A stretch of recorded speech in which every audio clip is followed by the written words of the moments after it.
My wife and I do weekly massages, but we didn't have room for a full-on massage table, and this solves that problem. So our mattress here is about 10 inches tall with also a topper, bringing it to about 12 inches. So I was a little bit concerned, but it actually worked great.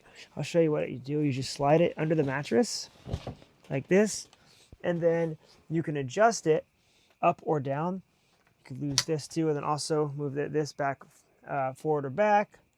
And then also you can lower this too. And so if it's shorter or taller, basically it came in like 3 different parts. All you got to do is put this on with Velcro, slide these in, and then these little legs come out here. These are also adjustable, so you can slide it in or out.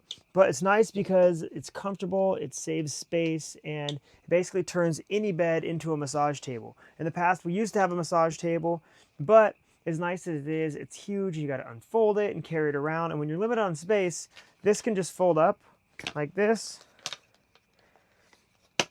And then same with this, you can take it out.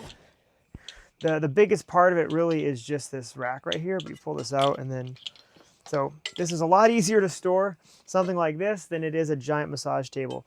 So if massages are important to you and you want to save space, then I definitely recommend